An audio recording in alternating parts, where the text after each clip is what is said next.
नमस्कार। जय हिंद, जय भारत। भारत की स्वतंत्रता के 75 वर्ष समाप्त हो चुके हैं, लेकिन भारत की स्वतंत्रता प्राप्त करने के लिए हमारे देश के महान देशभक्तों ने, महान वीरों ने अपने देश की आजादी के लिए वीर गति पाई।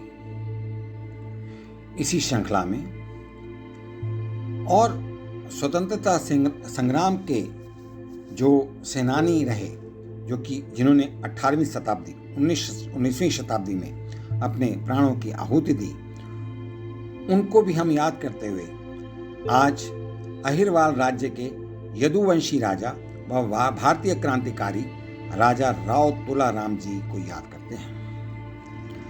उनकी जयंती हम दिनांक 9 दिसंबर के दिन मनाते हैं और इस जयंती पर हम अहिरवाल राज्य के यदुवंशी राजा व भारतीय क्रांतिकारी श्री राजा राव तुलाराम जी को हार्दिक श्रद्धांजलि अर्पित करते हैं। राजा राव तुलाराम सिंह, इनका जन्म दिनांक 9 दिसंबर सन 1825 ईस्वी में हुआ तथा दिनांक 23 सितंबर सन 1863 में इन्होंने अपने प्राणों को न्यौछावर कर दिया। सन 1857 का प्रथम भारतीय स्वतंत्रता संग्राम के प्रमुख नेताओं में से ही एक थे। उन्हें हरियाणा राज्य में राजनायक माना जाता है।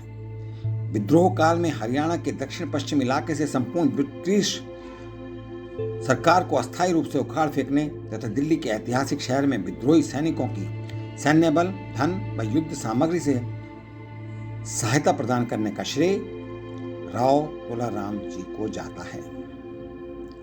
अंग्रेजों से भारत को मुक्त कराने के उद्देश्य से एक युद्ध लड़ने के लिए मदद लेने के लिए उन्होंने भारत छोड़ा तथा ईरान और अफगानिस्तान के शासकों से मुलाकात की। रूस के जार के साथ संपर्क स्थापित करने की उनकी योजनाएं थीं। इसी मध्य 37 वर्ष की आयु में दिनांक 23 सितंबर सन 1863 को काबुल में पेचिश से उनकी मृत्यु हो गई। डिसेंट्री से उनकी मृत्यु हो गई। इनका जन्म, राव तुलाराम जी का जन्म हरियाणा राज्य के रेवाड़ी शहर में एक यदुवंशी अहीर परिवार में दिनांक 9 दिसंबर सन 1825 को हुआ। इनके पिता का नाम राव पूरण सिंह था तथा माता जी का नाम श्रीमती ज्ञान कुंवर था। इनके दादाजी का नाम श्री राव तेज सिंह था। सन 1857 की क्रांति में राव तुलाराम ने खुद को स्वतंत्र घोषित करते हुए राजा की उपाधि धारण कर ली थी। उन्होंने नसीबपुर नारनौल के मैदान में अंग्रेजों से युद्ध किया, जिसमें उनके 5000 से अधिक क्रांतिकारी सैनिक मारे गए थे। उन्होंने दिल्ली के क्रांतिकारियों को भी सहयोग दिया। वह दिनांक 16 नवंबर सन 1857 के दिन स्वयं ब्रिटिश सेना से नसीबपुर नारनौल में युद्ध किया और ब्रिटिश सेना को कड़ी टक्कर दी तथा ब्रिटिश सेना के कमांडर जेरार्ड और कप्तान वालिस को मौत के घाट उतार दिया, परंतु अंत में उनके सभी क्रांतिकारी साथी मारे गए। राव तुलाराम को घायल अवस्था में युद्ध क्षेत्र से हटना पड़ा। वह पराजित हुए पर हिम्मत नहीं हारी। आगे की लड़ाई की रणनीति तय करने हेतु वह तात्या टोपे से मिलने गए, परंतु सन 1862 में तात्या टोपे को बंदी बना लिया गया और इस कारण से सैनिक सहायता मांगने ईरान व अफगानिस्तान चले गए, जहां अल्पायु में उनकी मृत्यु हो गई।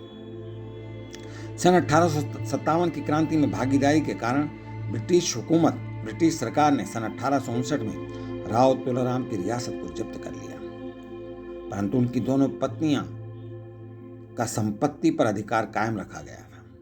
सन 1877 में उनकी उपाधि उनके पुत्र राव युधिष्ठिर सिंह को अहिरवाल का मुखिया पदस्थ करके लौटा दी गई। जहां तक उनकी विरासत का संबंध है, दिनांक 23 सितंबर सन 2001 को भारत सरकार ने महाराजा राव तुलाराम की स्मृति में एक पोस्टल डाक टिकट जारी किया। उनके सम्मान में बने जाफरपुर कला का राव तुलाराम मेमोरियल चिकित्सालय, महाराजा राव तुलाराम मार्ग पर स्थित रक्षा अध्ययन व विश्लेषण संस्थान व महाराजा राव तुलाराम पॉलिटेक्निक वजीरपुर चिराग दिल्ली में प्रमुख हैं। आज जबकि 9 दिसंबर के दिन हम उनकी जयंती को मनाते हैं, उनको याद करते हैं और राजा राव तुलाराम जी के लिए हार्दिक श्रद्धांजलि देते हैं और हम उनकी बहादुरी और उनके द्वारा देश हित में किए गए कार्यों को याद करते हैं। उनका जीवन हमेशा नवयुवकों को प्रेरणा देता रहेगा। इन्हीं शुभकामनाओं, इन्हीं आशाओं और इन्हीं मंगल कामनाओं के साथ मैं आप सभी को हार्दिक शुभकामनाएं, मंगल कामनाएं देता हूं। आप अपने जीवन में खुश रहें, स्वस्थ रहें, सुखी रहें, धनी रहें और सदा प्रगति के पथ पर आप अग्रसर होता रहें। सभी परिवारजनों को शुभकामनाएं। बहुत बहुत धन्यवाद। नमस्कार। जय हिंद, जय भारत।